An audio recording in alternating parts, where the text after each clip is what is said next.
Hi guys, so I'm going to do a video on how I scale or grade or whatever you want to call it, my patterns. I know we skipped probably a video or two, but while I'm working on this, I want to go ahead and show you how I do it. I don't think I've done a video yet on how to make a certain shape. I have kind of showed you that in prior videos, but I haven't just sat down and made a shape with you guys yet.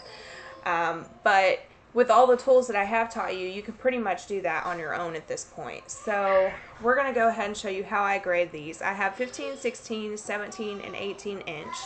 This is a pattern I am currently working on releasing called the Monstrous, and I figured since I'm working on it, I will go ahead and show you. And I apologize in advance if you hear my kids in the background. I am not one of those people that has a completely quiet home that can give you these, amazing quiet videos. I just can't do that. So we're going to go ahead and get started. We're going to use Alt like we had learned previously, and I'm going to drag this over here. This is the 16 inch. This is what I started with. Okay, but I'm going to go ahead and show you how these all line up. I'm not going to be particular about this. It doesn't matter, and I'll show you why in a second. Now I'm going to select them all, go right up here, and click Align to Selection. I'm going to horizontally align center and vertically align center. And as you notice, that puts them all equally on top of each other so we can see what it looks like when we're done. This is what the pattern will look like. This is what it looks like now that I've got it all graded, but I'm going to show you how to do the grading. So we're going to click Alt, like I had said. We're going to drag it up here. I started with the 16 inch, which is why we're going to start there. And when I make a shape, it ends up being the size it ends up being. Like, I will kind of go for what I'm looking for, and I'll adjust the size later. So I'm not too particular when I'm making the first shape. This one originally came out just a tad over 16 inches, so I had to adjust it a little bit, but it's not a big deal. So we're just going to make the 17 inch here. And how you do that, it's the same principle if you wanted to go smaller as well. You would just subtract instead of add. So I'm going to go over here to the scissors tool. I'm going to click here at every corner of the wings here. That's going to separate all my parts, the top, the bottom, the wings. Apparently I still have my snaps on here. Sorry guys, I was working on this. So, and your two wings here. So basically what we're going to do is we're going to select this, and we are going to go up here. This is where it tells you how big your selection is you're working on, where it's positioned, all of that stuff. But the only thing we're going to look at right now is the height. I am going to leave the constrained width and height proportions where it's at. Yes, that will make it wider or more narrow, but we will get to that later. We have 4.7701. So if I want to make this pad an inch bigger, I'm going to extend the top and the bottom by 1/2 inch. Now, of course, if you wanted a front or back bleeder and you just wanted it to extend on one side, you could just add 1 inch to that side. But this one I want to be, it's already an asymmetrical shape. I'd like for it to get bigger on both sides. So it started with 4.7701. And we're going to add 0.5 to that. That's going to give us 5.2701. Now, you'll notice it comes down here into the wings. I'm not going to worry about that right now. I will show you how to fix that in a few minutes. Now, this one is 8.3467, and we are going to add 0.5. That'll give us 8.8467. Alright, now we're going to fix it so that we can attach it back to the wings. So I'm going to select this. I'm going to click it and drag holding shift until I get the smart guides there. If you don't have those smart guides, you can get it by going up to view and going down to smart guides.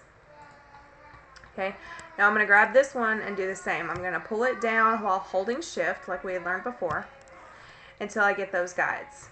Now from here, we're going to grab the direct selection tool. Now I know on this particular shape, since I had already joined the original shape, I ended up with some stray anchors. So you might have something like this when you go to attach it. Okay, that's not a problem. Just grab your delete anchor tool, delete that anchor point, and then get your direct selection tool and grab it. Now, if you delete the wrong anchor point, you can throw your flare out of whack, so you might have to play with it. But I'm going to grab this one, pull it over, see, same thing. There we go. I happen to know which anchor point I need to delete because I've already made this pattern. So that gives us an even flare here. Now we're going to come down here and do the same thing. We're going to grab the anchor here and we're going to pull it over here. Now you do have to click the anchor, because if you don't click the anchor, you're going to pull the whole thing. You want to click the anchor point and then you want to drag it. Okay, so what that's going to give you is your 17-inch. So we're going to go ahead and join it real quick, although it should pretty much be joined because we connected it back to the anchor points. But I just click join until it gives me the message here that says basically you either can't join it or you've joined it as much as you can. Now to show you, we started out with the 16-inch. I'm going to pull this up here and I'm going to align those like I did earlier. Align to selection, horizontally align center, vertically align center. And you see that we have graded it by another an inch. Now, let's see. Now I'm going to pull the 17-inch over. And we're going to do the same thing here. Align to selection. And you will see that it is perfectly aligned. So that's how I do the grading.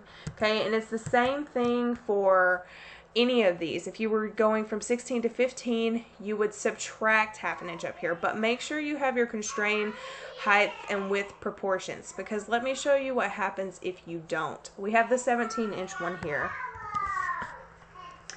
It's easier to just pull these in where you need them to be than it is to adjust your flare and make sure you have it even, and I'll show you what I mean. So I'm going to go ahead and undo the joining here real quick. There we go. So let's say I unclick this and I want to make it 18 inches. So I take it up another half inch here. So 5.2854 plus 0.5 is 5.7854. Now watch what happens to the flare. You lose some of it on the outside. And while that one might not be so apparent, when you get up into further sizes, it will be. So let me add another half inch to that, and you'll see what I mean. 6.2854. See how you're gradually losing some of your curve there? That's what happens if you don't. So I wanted to keep them in line so that whenever I align them all like I did for you earlier, they all line up. They all go up proportionately in size. Sorry guys, my word game. I'm not good today. Okay. So, see how it's nicely proportioned. Alright, come on here. Okay. See how each size goes up nice and proportionately? You will not get that if you don't leave the constrained height and width proportions in place. You do have to adjust it and bring it back to the wings, but it's not hard. Now, not all shapes will adjust the same. If you have a really tricky, really complex shape, it can get a little trickier on your scaling and your grading, but for the most part, this will be pretty much how you do it. So, I hope you guys enjoyed it, and if you have any other questions, let me know. I'll be glad to answer. Let me know what else you want to see from me as far as videos go. I can also show you how I do